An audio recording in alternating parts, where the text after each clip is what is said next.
وإنا إليه راجعون إنا لله وإنا إليه راجعون السلام علیک یا امام مظلوم.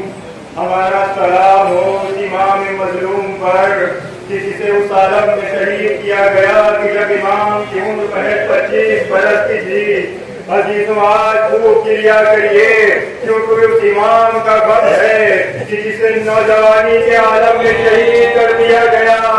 آج صحرا کے گھر میں فرد عذاب بچھا ہوا ہے. عزیزوں امام جواد کی بارگاہ میں امام جواد کا ماتم ہو رہا ہے. روزہ غزوین میں امام محمد تقی کا ماتم وفا ہے. آپ اس امام کا تابوت لے کر آئے. یہ وہ امام ہے کہ جس نے اپنی مختصر سی زندگی میں علم کے دریا کو بہا دیا. امام کا پیکر علم و ادب کا پیکر تھا. عزیزوں امام کی شہادت بہت دردناک شہادت ہے. عزیزوں جان کا دم نکلنا بہت مشکل ہوتا ہے. اور عزیزوں اس آدم میں دم نکلنا کہ جب کوئی عزیز پاس موجود نہ ہو. جزاک اللہ جزاک اللہ خیر الجزا. خدا کو کوئی غم نہ دے. عزیزوں آج آپ امام جواد کے غم میں خواب پہ بیٹھے ہوئے ہیں. عزیزوں یہ واحد امام ہے کہ امام کی عمر بھی محض 25 برس ہے اور منصب امامت بھی امام نے تقریباً 8 برس کی عمر میں پایا. عزیزوں امام نے بڑی مشکلات کا سامنا کیا. جب امام کی عمر 8 برس کی تھی تو امام کے سر سے پدر کا سایہ اٹھا. عزیزوں معصوم کا حسن و کفر ہمیشہ معصوم ہی دیتا ہے. جب آخری امام اس دنیا سے رخصت ہوئے تو ہمارے امام جواد نے امام کا حسن و کفر دیا. عزیزوں امام کی مصیبتیں یہی پہ نہیں رکی بلکہ کچھ دنوں کے بعد امام کی پھوپھی معصومہ ان کی شہادت ہوئی. امام نے اپنی پھوپھی کا حسن و کفر دیا. عزیزوں اس کم سنی کے عالم میں امام نے کیا کیا غم دیکھے. جب 25 برس کی عمر امام کی ہوئی تو امام کو ایسا زہر دیا گیا کہ 3 دن تک امام رہتے رہے. جزاک اللہ خیر الجزا. جوانوں سلفیہ پیٹ کے لو آج تمہارے جوان امام کا ماتم ہے. آج اس نوجوان امام کا ماتم ہے جسے سائر قاتل سے شہید کیا.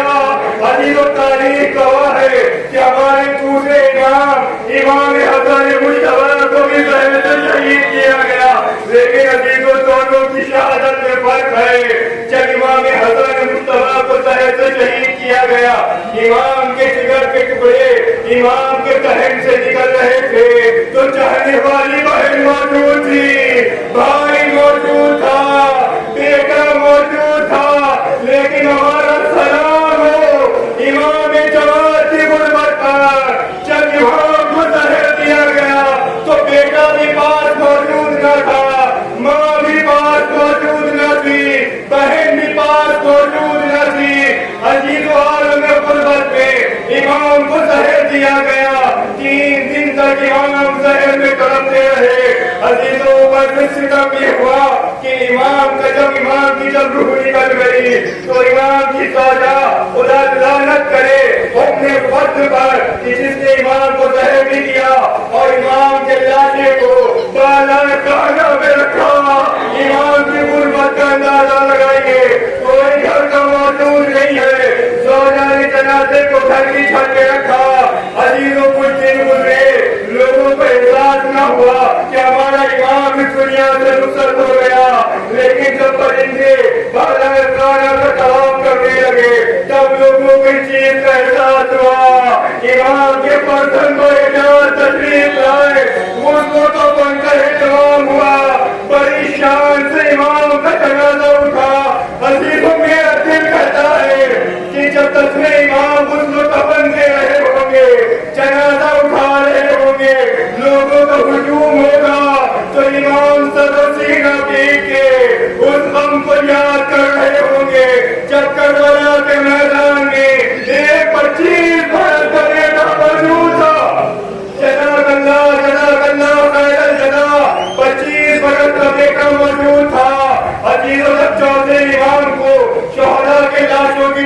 گزارا گیا. امام کے ہاتھوں میں ہتھکڑی، پاؤں میں بیڑیاں، گلے میں توق کاردار، کمر میں توق بندھا ہوا تھا. امام گھوڑے کی، امام زمین پہ آئے. امام نے دیکھا کہ ہمارے بابا کا لاشا بے غسل کفن پڑا ہوا ہے. امام کے چہرے کا نمونہ تیار ہوا. چاہنے والی بہن نے بازو ہلایا، کہا سید سجاد، اگر میں تمہارا کیا عالم دیکھ رہی ہوں، کیا تم بھی غربت کے ساتھ چھوڑ جاؤ گے؟ کہا بوڑھی اماں، ارے وہ بیٹا کیا کرے جس کے باپ کا لاشا بے غسل کفن کربلا کی زمین میں پڑا ہو. بیٹا موجود ہو لیکن اتنا مشہور ہو کہ اپنے بابا کو غسل کفن نہیں دے سکتا. امام نے اپنے آپ کو زمین پہ گرایا. ہاں، امام کو یہ منظر یاد آ رہا ہوگا. امام نے سروسینہ پیچھے کھڑا طرف کیا ہوگا. ایک سزا دی ہوگی، واہ حسینہ، واہ مظلومہ، واہ غربتہ، واہ امام جواد، واہ امام تقی، سیعلم الذین ایاما ينقلبون انا للہ وانا الیہ راجعون.